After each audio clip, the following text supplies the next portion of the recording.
On my 21st birthday, my parents thought it would be a great idea to have a dinner party for my godparents. Now, this was exactly what any 21-year-old wants to have on their birthday. I don't remember very much about it because I was completely inebriated with lemonade, but I do remember my godmother saying this. She said, you know, I've driven to this house. We lived in a town outside London. She said, I've driven here, but I have no idea how I got here. I just found myself suddenly in your drive. And that got me thinking. And for the rest of my 20s, I was thinking about what she'd said there and how often it is that we, in our lives, do things without really being aware that we are doing them. And three things occurred to me. I mean, one was that our minds are often absent. Second, they're often thinking about the future or about the past. And thirdly, that we have very little control over that process or even awareness that it's happening. So now, if I was to turn the cameras around, they would see images of all of you sitting there diligently looking, listening, being very polite. But if we could have a kind of mind camera, there'd be lots of empty spaces, and then suddenly you'd pop up, then you'd go away again. Because what I was concluding was that our bodies and our minds, without us being aware of it, are often in separate places. That was what I'd reached by the end of my 20s. Now, on my 30th birthday, I started teaching. Great job, by the way. The best job imaginable. It was either teaching for me or it was playing professional rugby. I would have been this afternoon playing for Australia in the back row against the All Blacks, but I'm not playing for them, you've noticed, because I'm here, present now. That was a missed opportunity, but it was a great opportunity because teaching allowed me to recognize a further three things. First is that in the process of education that actually means leading out and making us more and more open. It means, that's what the word means. We don't, no one's ever asked, what does the word mean? Like an entrepreneur the other day, he was a big shot at entrepreneur, and I asked him, and he lectures at lots of universities, I asked him what the word meant, and he looked very angry because he'd never thought about it. Most educationalists never think what the word means, but they do it all their life and inflict it on other people. The word means leading people out from what's inside, because what we don't lead out from what's inside will never probably be revealed for the rest of our lives. It will remain dormant, it will remain underfulfilled, it will remain trapped inside us. Education, thus, is very important. And I learned that a number of things were happening. First is that education at school and at university is intensely narrow. We have many intelligences, but education as it's produced in schools and universities just develops a tiny part of it, and it does it up to a finishing point of exams. So you do your A-levels or whatever, you do your degree, and you think you are educated. Truly, the educated person knows that education goes on all their life. Second thing I noticed when I was in schools in my 30s was that the process was like a factory. It wasn't about a state of helping people be and discover themselves. It was a factory process. It was a process of having information shoved inside you. And thirdly, there was almost no space for reflection. Almost no space for reflection. That supreme human device, we heard earlier about the importance of intuition. I mean, I ask you, if schools and universities don't encourage these things, what hope do we have, what hope do our young people have, especially those people from less advantaged backgrounds that might not in their homes have more the kind of opportunities for richer development that is essential if you don't get that at school. And at universities, of course your academics at universities won't say that they're part of a factory system, but the truth is that's exactly what they're doing. They are filling you with facts, you're taking received wisdom, and you are reproducing that in exams, and you are learning exactly what you need to get the firsts and the 2 1s. Where's the space for understanding? Where's the space for deep learning, deep understanding of oneself in relation to that subject? It's not on the exam syllabus. You don't need it to get a 2 1 or a first or an A at A-level or A star, so why bother with it? In my 40s, I started asking questions. I really was concerned by what was happening, what I was seeing across this country and across the world in education. I started asking about what it was that we could do to help everybody be the best that they could be.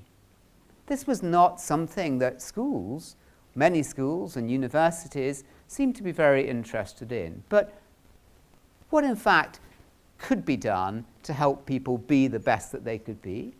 Secondly, what could be done to help people have more understanding and control over their thoughts that would often be very troubling, and their emotions, feelings? To help people who were suffering, whose lives were, if you like, down at -5 or -4, help them to get up to a 0. And thirdly, I wanted to try and understand what could be done to help people live, people like yourselves, all of you, happier, richer, more fulfilling, more meaningful, joyful lives. And I began to see in my 40s that it came down to the fact that our bodies and our minds were separate. So what we're now going to do is we're going to do 3 exercises. You're going to do it TEDx, fantastic, absolutely love looking at them, have for years. They are a passive process whereby you are listening to somebody talking, making comments, do I like this, judging, etc., absorbing. Now you're going to be doing 3 exercises, and I'm just going to ask you to see if you can, when we're doing this, find out more in reality, because it's pointless talking about the separation and the division of the mind from the body, the way that they don't interact often and overlap together, to see if you can actually find this in your own experience. So what I'd like you to do, now you don't have to do this, can I just say that? You know, you might think this is kind of weird, freaky, or religious, or a-religious, or something, so you don't have to do it. You can sit there and look hateful at me all the time, all right? You can absolutely do that. Or you can try this exercise now, and I want you to, it's going to be really, it is really weird, this. I mean, it is. I'm going to ask you to do really weigh out things like breathe and sit and be. Not do, but to be. So the first thing is I'd like you to close your eyes. Close your eyes. And, okay, and including all the brilliant organizers. Okay, so eyes closed, and you'll feel a little bit self-conscious to begin with. And I want you just to sit up slightly more, because I want you just to balance, because my eyes are closed, by the way, and I have no idea, even if you are still there. For those who are, I want you to sit upright. I want you to feel the feet on the ground. I want you to feel yourself in that chair, and I want the chair to take the weight. The nice balance of the head and the spine. And there you are, here, now. And what are we doing? We're trying to bring the mind into the same place as the body. That's what we're trying to do. So, question, where is the body? The body is here, now. So I want you to bring the mind into the here, now. How do we do that? Well, one powerful way is breathing. And deep rhythmic breathing. This will do a number of things. It will slow down the heart rate, and it will help your awareness of the present moment. So I'd like in time to me to, can you breathe in, inhale to the count of 3, coming in 1 and 2 and 3, and hold and exhale 1, 2, 3, 4, 5. I want you to inhale very deeply, because we don't use nearly our full lung capacity. So you might want to have your fingers below your stomach, your belly button, on your diaphragm, and just feel the breathing from there, and inhaling coming into the count of 3 and 1 and 2 and 3, and pause and exhale 1, 2, 3, 4, 5, and inhaling coming in one last time, deep breath coming in 1 and 2 and 3, and hold and out 1, 2, 3, 4, and 5. And I want you to keep the eyes closed. I want you just to notice whether the mind's any different, and try and feel the sense of presence. How do we connect with the present? We also do it by listening to the reality through the senses. We are getting in touch with the real. We're coming out of our heads, which is just mental events, into reality. Where is reality? Reality is in the present moment.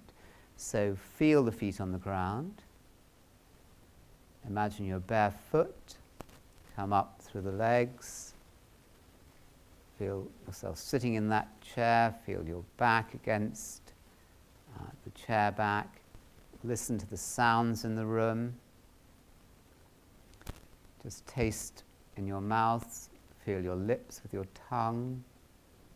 Listen to the sounds in the room. This is all present. This talk is about present bodies, absent minds, but now we might be having present bodies, present minds. Present bodies, present minds. And just now you feel this, just sense the present moment, feel people around you, and experience a sense of contentment and acceptance of yourself. When the thoughts come in, they're just mental events. Let the thoughts go. When the feelings come in, they're just feelings. They come and go. All thoughts pass, all feelings pass. And gently open the eyes. I use this a lot in schools and in universities. I begin all meetings in this way, with people being still. What does that do? Well, let's just think back to minds at school.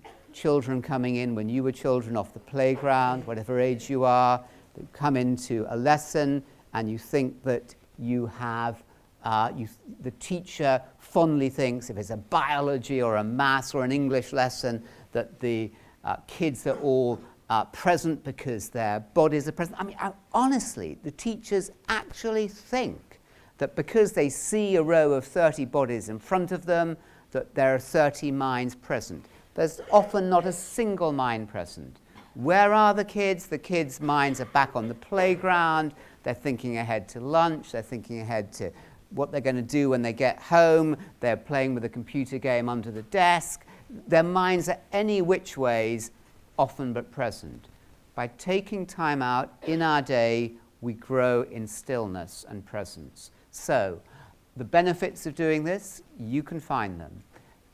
They make us more effective. They allow us thus to be the best that we can be. Secondly, research very clearly shows, as well as personal experience, that it makes our relationships deeper because we are more fully present. Often with our partners, with our families, with our friends, our bodies are present with them. We can be making love with each other, but our minds can be miles away. We can be talking, but we're not there. Doctors, nurses looking after patients, their minds are often miles away. Thirdly, it helps us to be happier. I'm going to just finish off by talking about three friends who I'm often talking to, three friends who I love chatting to. The first is a guy called Plato, who was around 2,000 years ago, and he came up with this brilliant idea about reality and the cave. He said most people live in the cave, which they think is reality, but it isn't reality. Why not? Because they are not living in the real world. The brave person comes out of the cave, sees the sunlight, sees the world as it really is, doesn't just see the reflections against a wall, and it's very hard for that person then to come down and tell people. Second friend is 19th century American Thoreau, and he said most people lead lives of quiet desperation. Most people lead lives of quiet desperation and go to their graves with their songs still inside them. And our journey in life is to discover that song. And then Anthony de Mello, around in the last century, said that most people are asleep, and the job of life is to wake up. Most people never can go to their graves without ever waking up, without ever having their minds and their bodies in the same state, without living knowingly in the present. And the aim is to fall awake. And do we have a choice? Sure, we have a choice. William James, in the 19th century, said we all, and he was a great believer in living in the present moment. He wrote beautifully about the importance of our minds and bodies living together and living in the beauty and harmony of knowingly being present. He said that, in fact, we all have free will in life to do this if we want to, apart from those who think that they haven't got free will. The choice is yours, and I would want nothing more than for you to discover how extraordinarily beautiful and joyful and meaningful life can be. Thank you.